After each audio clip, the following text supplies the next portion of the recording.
Assalomu alaykum. 2025-yil davomida topografik ishlarni muvofiqlashtirish bo'limi tomonidan quyidagi ishlar amalga oshirildi.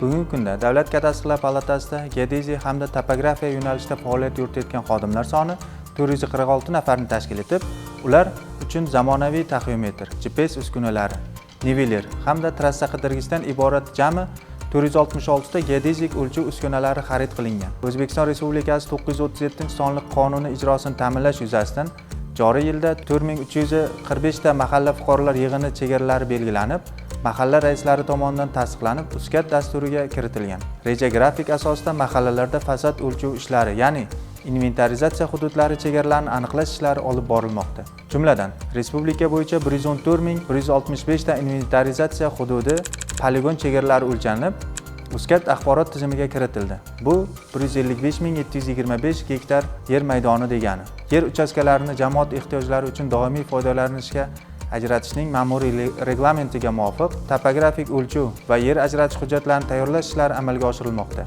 Jumladan, Davlat kadastrlar palatasi hamda O'zbekiston temir yo'llari aksiyadorlik jamiyati o'rtasida respublika bo'yicha jami 2676 km uzunlikdagi temir yo'l liniyalarida topogeodezik ishlari amalga oshirildi. Tayyorlangan materiallar bo'yicha temir yo'l obyektlarini davlat ro'yxatidan o'tkazish ishlari davom etmoqda.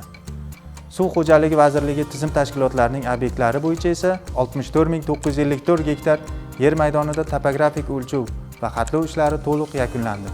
Hududiy boshqarmalar tomonidan kameral ishlar amalga oshirilib, tayyorlangan yer ajratish materiallari va hujjatlarni viloyat hokimliklari qarorlarini qabul qilish uchun tegishli tashkilotlar bilan kelishish maqsadida yer elektron dasturiga 48838 gektar, ya'ni 75% yer maydoni to'liq yuklandi. Davlat kadastrlar palatasi va O'z suv ta'minot aksiyadorlik jamiyati o'rtasida 3635 gektar yer maydonida topografik o'lchov va xatlov ishlari davom etmoqda.